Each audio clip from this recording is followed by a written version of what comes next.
Welcome to International Securities Exchange's podcast series. Facilitated by renowned educators, ISE podcasts are intended to teach beginning as well as seasoned investors the ins and outs of trading. To find an updated list of podcasts, please visit www.ise.com/podcasts. Please be sure to listen to our important message following this episode regarding the risks of investing in exchange-traded options. So, with that, I do want to just make a quick mention of something before we get into this. If you have any questions, feel free to send me an email at this email address. And also at OptionsXpress, we have a deal going for the ISE webinar.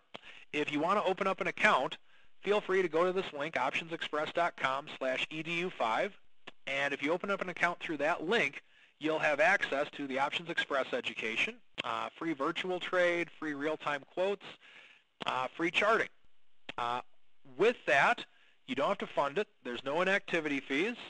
But if after 30 days you do decide that you want to fund it and trade with us, so long as you fund it with $500 within the 30-day period, we'll credit your account $100. So go to optionsexpress.com/edu5 if that is of interest to you. Now, at this point, and that goes for current clients as well as non-clients. So if you want to open up another account, feel free to do so as well. Now, at this time, what I'd like to do is open it up for questions. So if you have any questions, feel free to type them in the chat box right now. Whoop, and I see I missed out on a slide here. Apologize for that. We do have some other things that we need to talk about. This will be available on ise.com. I know this will be available via podcast. The ISE also has webinars. Steve and I work together quite a bit, and I think he does a great job with them. So go to ise.com to get as much as you can out of the free education that they offer. Okay, with that, let's go ahead and open it up for questions. And if you want to type them in the chat box, I will do my best to answer them.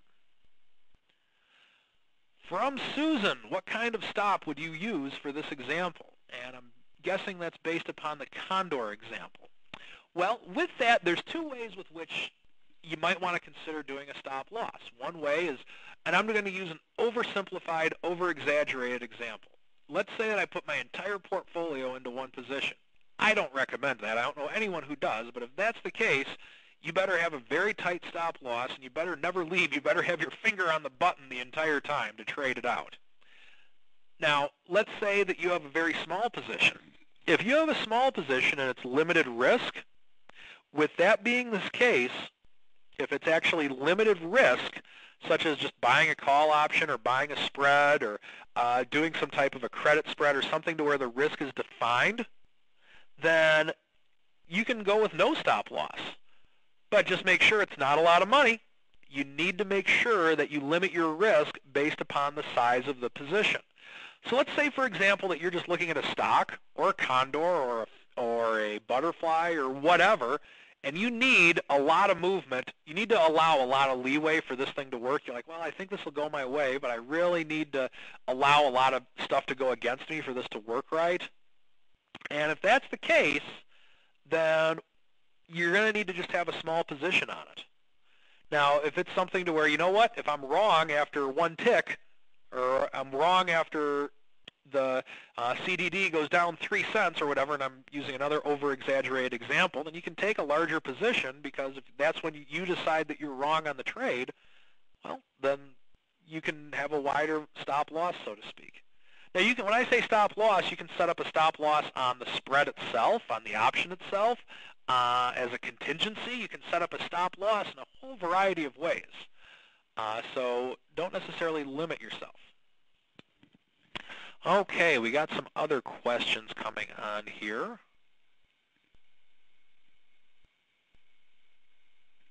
Okay, from Larry, what is a skip strike butterfly?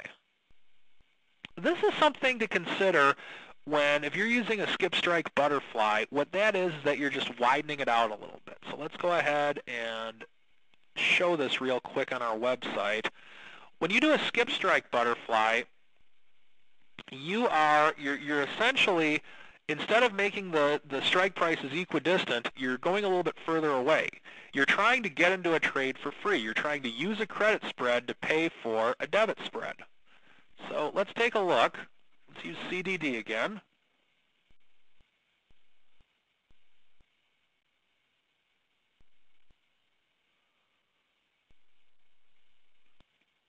And let's say that we think 123 is going to be where the price is going to end. Let's say we go ahead and buy at 122.50. Instead of selling at 124.50, we're going to sell at 125.50. Now you'll notice, just from looking at this, that the distance between these is not equidistant. We're selling a little, I'm sorry, I meant to say buy. We have a greater gap to the upside. We're skipping a strike. So when we do this, same concept as a butterfly, only now we're taking away some premium risk, but we're adding some price of the underlying risk. So you can see with a butterfly it would be, but here we're raising one side of it and lowering the other. That's all a skip strike butterfly is. You're taking on risk in one side, but you're giving up premium risk. Thank you for listening to our podcast. To find more podcasts on options, stocks, alternative markets, and market data, please visit www.ise.com/podcasts.